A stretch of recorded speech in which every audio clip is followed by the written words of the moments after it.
नमस्कार मित्रांनो, प्रवीण वटेकर ह्या यूट्यूब चॅनलमध्ये आपले खूप खूप स्वागत. मित्रांनो, कशात मजेतनं असायलाच पाहिजे.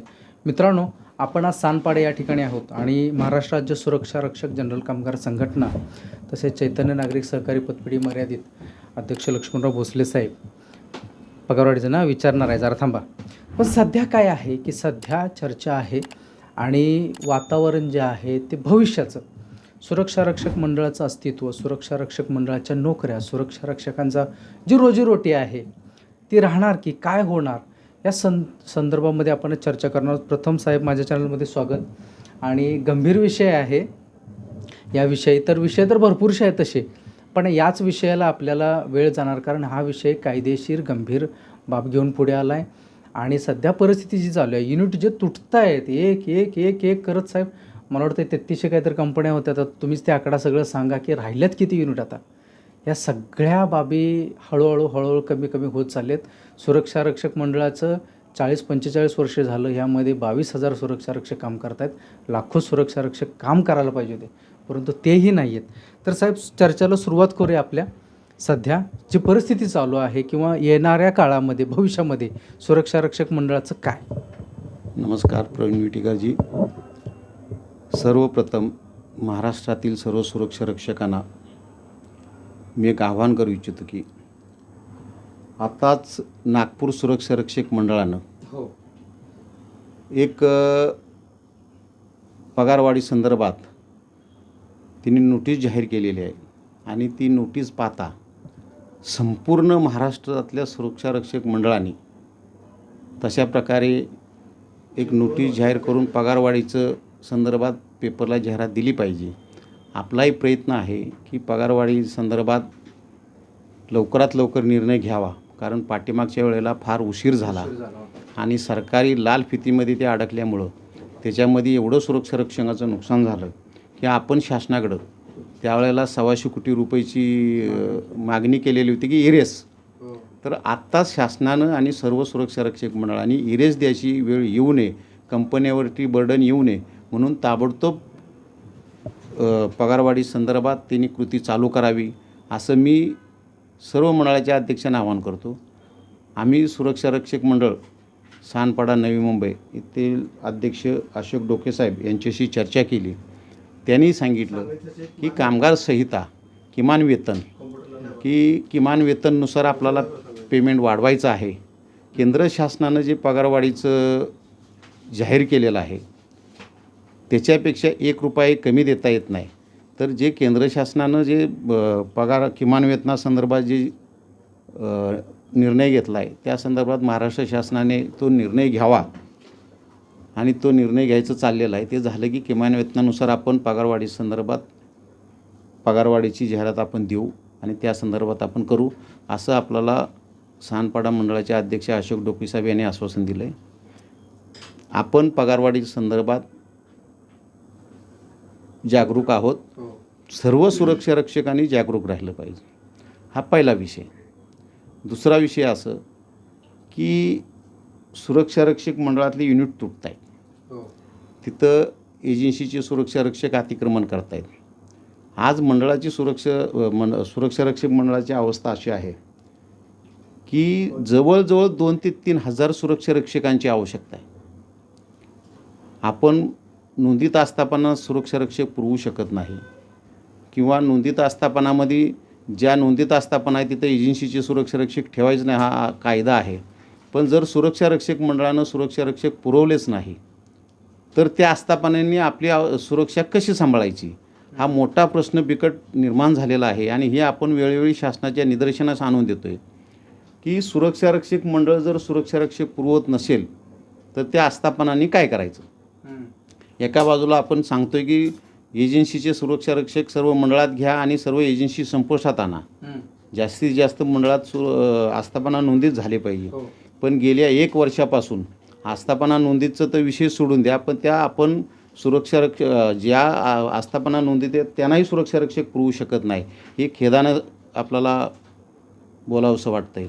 माझी विनंती आहे तुमच्या चॅनलच्या माध्यमातून महाराष्ट्र शासनाला की महाराष्ट्र शासनानं कामगार विभाग, सन्माननीय मुख्यमंत्री यांनी याची गांभीर्याने दखल घ्यावी आपण म्हणतोय नोकऱ्या जात आहेत, पण इथं नोकऱ्या उपलब्ध असूनसुद्धा आपण त्यांना नोकऱ्या उपलब्ध करून देऊ शकत नाही. ही किती वाईट परिस्थिती आहे. आणि ही सुरक्षारक्षक मंडळं सर्व महाराष्ट्रातली टिकली पाहिजेत. ही शासनाने निर्माण केलेली सुरक्षारक्षक मंडळं आहेत. जर ह्या शासनाने निर्माण केलेल्या सुरक्षारक्षक मंडळावरती शासन जर वेगळ्या पद्धतीत अंकुश ठेवत असेल आणि एजन्सीचं भलं होत असेल तर हे कुठंतरी चुकीचं आहे. आणि ह्याच्यासाठी रजिस्टर्ड सुरक्षारक्षक जे महाराष्ट्रातील सर्व, मी त्यांना आवाहन करतो, तुम्हीही जागरूक राहिलं पाहिजे. आत्ताची जी परिस्थिती आहे फार वाईट आहे. त्याच्यात सुधारणा होईल अशी आपण अपेक्षा धरायला काही हरकत नाही. आपण शासन स्तरावरती प्रयत्नशील आहोत. पण सुरक्षारक्षक मंडळातनी उपलब्ध जर नसतील तर काय करायचं. एक रायगड सुरक्षारक्षक मंडळाचं उदाहरण आहे. आता त्याची बैठक लागेल तेव्हा त्याच्यावरती चर्चा होईलच की तिथं लोकांना नोकऱ्या उपलब्ध झाल्या नाही म्हणून बाकीच्या सुरक्षारक्षक मंडळाला त्याला तराजूत तोलणं हे चुकीची गोष्ट आहे. तिथं काय चूक झाली याची शासनानं चौकशी करायला पाहिजे होती.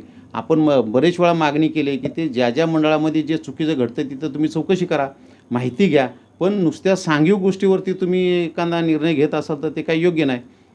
काही लोक तक्रार करत असतील, काही लोक बोलत असतील, पण तुम्ही त्याचं गांभीर्य समजून घेतलं पाहिजे ना. आम्ही चुकीला कधीही समर्थन देत नाही, पण नुसती चूक म्हणणं, नसताना चूक म्हणणं आणि कारवाई करणं हे पण चुकीचंच आहे ना. तर ह्याच्यासाठी चुकीला माफी नाही.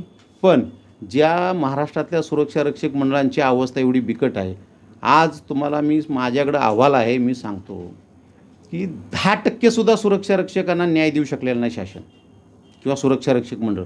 90% सुरक्षारक्षक अजून कायद्यापासून वंचित आहेत. त्यांना तर वेठबिगेरीमध्ये आहेतच, त्यांना न्याय देत नाही. पण त्याच्यावरती नियोजन आखलं पाहिजे, त्याच्यावरती कारवाई केली पाहिजे. ह्या संदर्भात शासनानं सन्माननीय कामगार मंत्री महोदयांनी डिपार्टमेंटला आदेश दिले पाहिजेत आणि याची आढावा बैठक वेळोवेळी घेऊन अहवाल घेतले पाहिजेत की बाबा काय कशा पद्धतीत कामकाज चालू आहे, काय नाही. तर हे सर्व लक्षात येईल. पण नुसतं आम्ही सांगतोय किंवा कोण दुसरं सांगतंय ते म्हणण्यापेक्षा की डिपार्टमेंट जे अधिकारी आहेत त्यांनीसुद्धा त्याच्यावरती बारकाईनं लक्ष दिलं पाहिजे. मला एक सांगा, माझा एक प्रश्न आहे, मी शासनाला सुद्धा सांगितलं, सुरक्षारक्षक मंडळ हे कायद्याची अंमलबजावणी करण्यासाठी महाराष्ट्र शासनानं स्थापन केलं, बरोबर. जे कायद्याच्या बाहेर आहेत त्याच्यासाठी शासनानं कधी आदेश काढलेत का हो? जे आदेश कायद्याची अंमलबजावणी करतायत त्याच्यासाठी 50 GR काढतील, शासन आदेश काढतील. पण जे 90% सुरक्षारक्षक कायद्याच्या बाहेर आहेत त्यांना कायद्याचं संरक्षण देण्यासाठी कधी शासन आदेश निघालेला आहे? ह्या एजन्सीनी वेळोवेळी शासनाला आणि सुरक्षारक्षक मंडळाला कोर्टामध्ये खेचलं तरी शासन त्यांच्याच बाजूनं.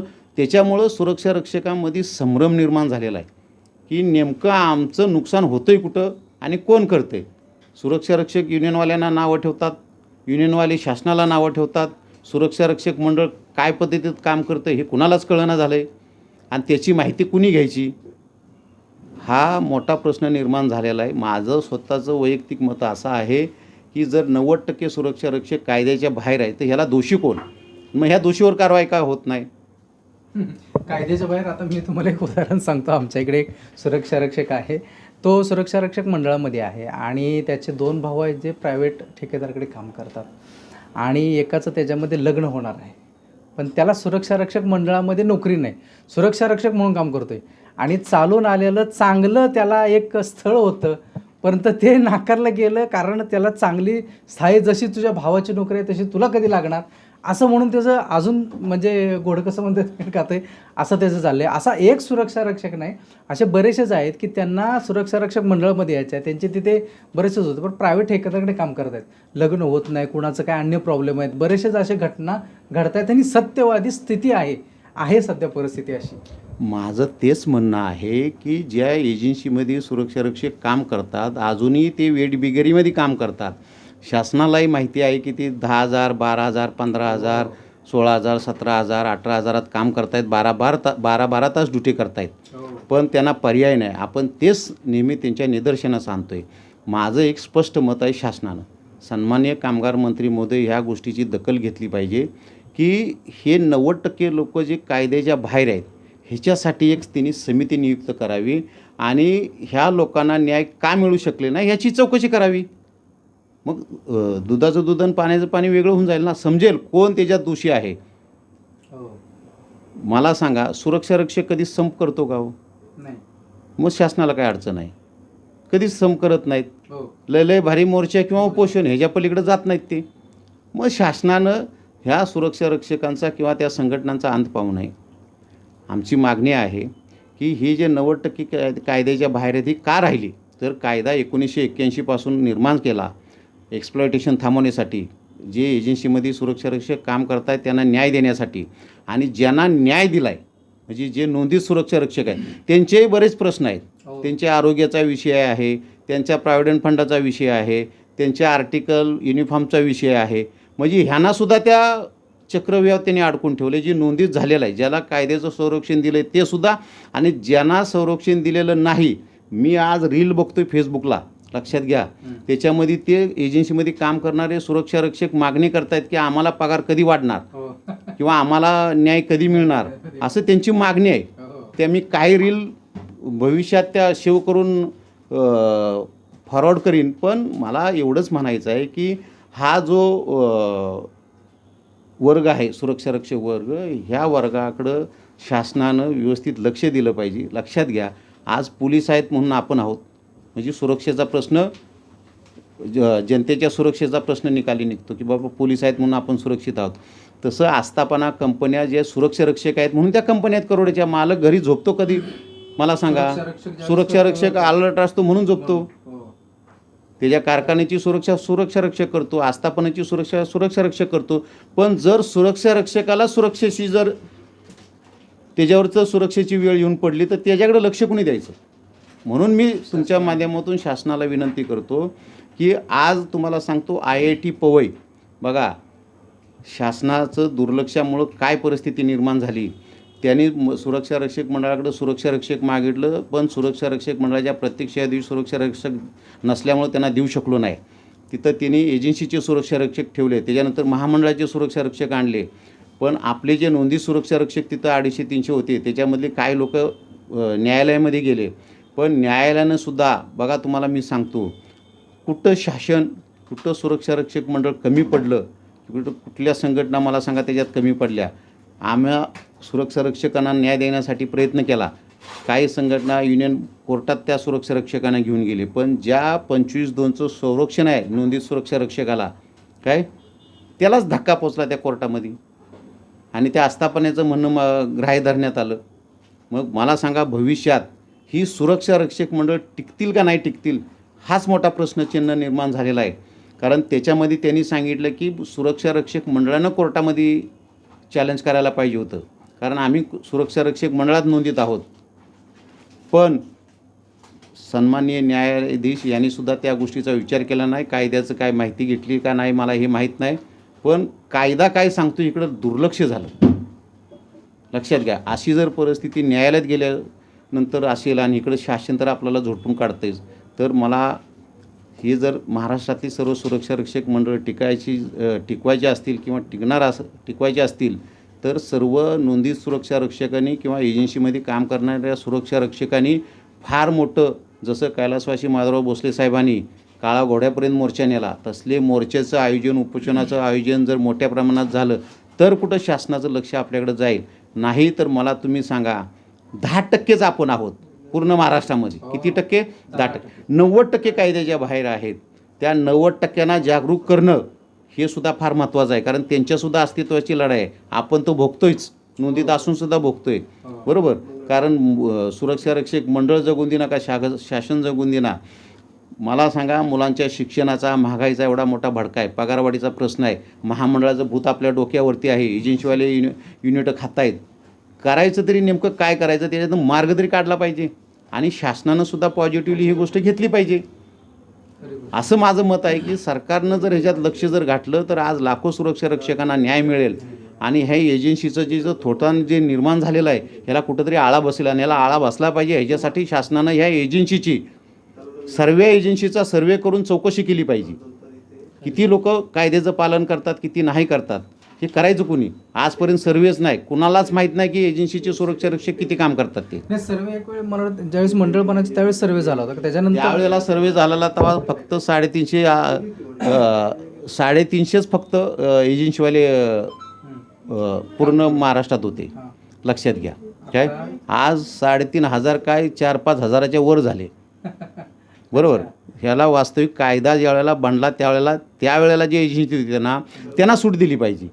इथं काल निर्माण झालेली एजन्सी त्याला पण सूट दिली जाते. तो सुद्धा अनलिगली काम करतो. ह्याच्यावर कुणाचं वचक नाही, कुणाचं लक्ष नाही.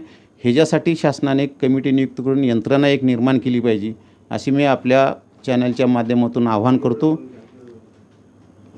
आणि सर्व सुरक्षा रक्षक महाराष्ट्रातले ह्यांनी सुद्धा आपल्या आजूबाजूला काय चाललं इकडं बारकाईनं लक्ष द्यावं. मी मागच्या वेळेला पण आवाहन केलं होतं की तुम्ही जर एजन्सीच्या सुरक्षा रक्षकांना जागृत केलं नाही काय तर ही चळवळ पूर्णतः जाणार नाही. लक्षात घ्या. कारण कसं आहे माहिती आहे का साहेब, ज्यावेळेस आपल्या सुरक्षा रक्षक मंडळामध्ये सुरक्षा रक्षक जास्त प्रमाणामध्ये विचार करण्यास 22,000 आहे, ती 60,000, 70,000, 80,000, 1,00,000 सुरक्षा रक्षक असते. आणि ते जर विचार केला असता तर पाहणाऱ्याचं किंवा दृष्टिकोन हा बदलतो. जिथं समूह एकत्रित येतो त्या ठिकाणी सर्वांचं लक्ष वेधलं जातं. आपलं लक्ष वेधण्याकरता आपलं तेवढं आहे का, नसेल तर आपली जिम्मेदारी आहे की आपल्या आसपासमध्ये आपण येता जाता आपल्याला कुठे असे पाहत असतील ज्या ठिकाणी आहेत त्या ठिकाणचे सुरक्षा रक्षक खरोखरच आहेत, प्रायव्हेट ठेकेदाराकडे काम करतात, त्यांना विचारा किती पगार आहे, थांबून थोडंसं विचारा, तुम्हाला कळेल की त्यांना किती पगार आहे, आपण किती पगार घेतो आहे. हा त्यांच्यावरती अन्याय नाही का, बंधू कोणाच्यात आपलेच आहेत ना. असे कोण तुम्हाला आढळले किंवा काय असेल किंवा काय त्याची माहिती घेतली तर आपण या संघटनेच्या ऑफिसमध्ये या, आपल्या संघटनेच्या ऑफिसमध्ये त्याची माहिती द्या संपूर्णतः. त्या सुरक्षा रक्षकाला सांगा, त्यालाही न्याय मिळेल, त्याही सगळ्या काही गोष्टी होतील आणि आपली आस्थापनासुद्धा वाढतील. हे आस्थापना वाढायचं जर काम असेल तर आपलं इथं म्हणतील की इन्स्पेक्टर काय करतात, इन्स्पेक्टरचं काम नंतर, पहिलं आपलं काम. आपण ज्या घरामध्ये राहतो ते घर स्वच्छ ठेवणं, चांगलं ठेवणं, ते घर वाढी सोडणं आपलं काम आहे. सुरक्षा रक्षक मंडळ हे आपलं संपूर्णतः आपलं सर्व कुटुंब आहे.